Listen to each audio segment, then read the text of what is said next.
نوحہ امام حسین کے پیغام کو پروموٹ کرنے کے لیے ادب، ستیزی، دشمن شناسی، ایموشنز، عواطف، نوعین عین عبرت، کربلا عبرت کے لیے ہے۔ شہید مطہری کہتے ہیں اگر کربلا کے شمر کو پڑھو تو آج کے شمر کو پہچاننے کا حوصلہ رکھو۔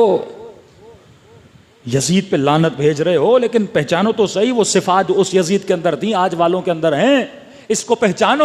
مقابلہ نہیں کر سکتے، کم از کم بچوں کو بتاؤ بیٹا یہ یزید ہے، اس سے محبت نہیں کرنی۔ تبرہ کا مقصد دشمن اہل بیت اگر آج بھی ہے کردار کے اعتبار سے، بچہ اس سے کیا کرے، دشمنی کرے گا تو اس کے قریب نہیں جائے گا۔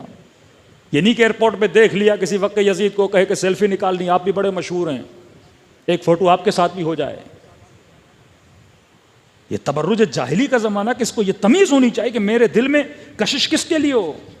کوئی ایکٹر دیکھا سیلفی، کوئی کرکٹر دیکھا سیلفی، وہیں پہ کوئی مولوی دیکھا سیلفی۔ یہ سیکولرزم ہے کہ تمیز نہیں ہے مجھے کہ میں کس سے محبت کروں کس سے نفرت کروں، بس شہرت کے پیچھے، کمنٹس کے پیچھے، لائکس کے پیچھے۔ ایسے ہی لوگ کربلا جاتے ہیں، ایک سیلفی،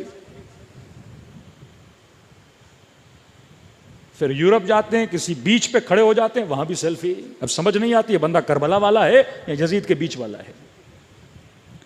تمیز تمہاری سلیکشن عقل کی بنیاد پہ ہونی چاہیے۔ اپنی عزت کو برقرار رکھو۔ نوعین عین عبرت، اگر عبرت نہیں لوگے، اللہ کہتا ہے تم میں اور گدھے میں کوئی فرق نہیں، قیامت کے دن قردۃ خاسئین، جانور بنا کے اٹھاؤں گا، کیونکہ انسان بنایا تھا، صاحب عقل بنو۔ 10واں عین عین عدالت، اہل بیت، قرآن، دین اس لیے آیا تاکہ تمہارے بیچ میں کیا ہو جائے، عدالت نافذ ہو جائے۔ کربلا عدم عدالت کا نام تھا، معاشرے میں عدالت ختم ہو گئی، معاشرہ قاتل محمد اور آل محمد بنا۔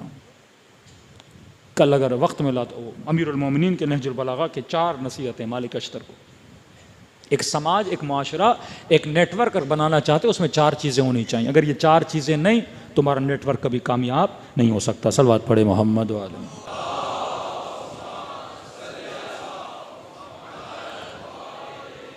آپ لاکھ آگے رہبر کے قصیدے پڑھیں لیکن راہ و روش رہبر پہ نہیں چلیں گے، افادیت نہیں ہوگی۔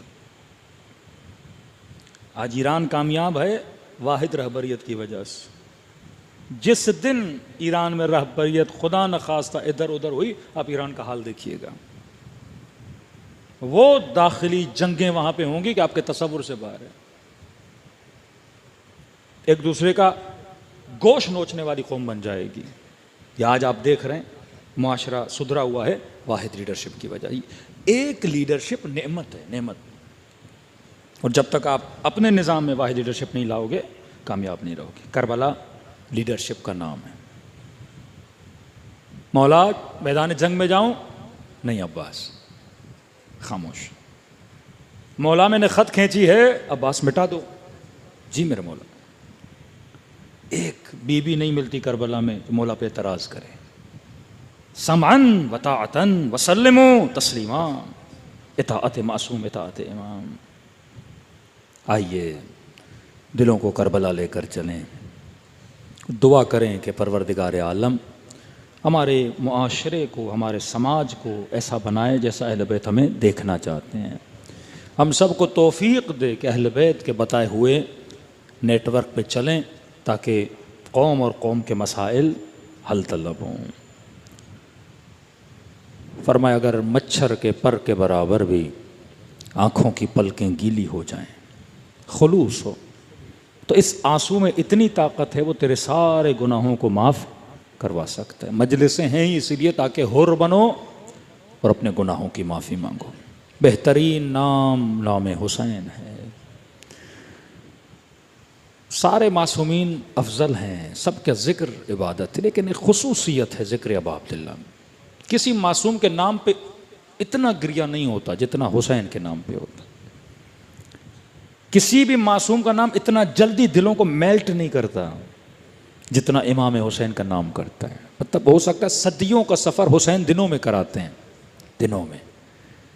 یہ وہ حرارت ہے کہ وعدہ ہے خدا اس حرارت کو کبھی بجھنے نہیں دے گا۔ خلوص دل سے اپنے آقا کو سلام کریں اور دعا کریں کہ خدا ہم سب کو عاقبت بخیری نصیب کرے۔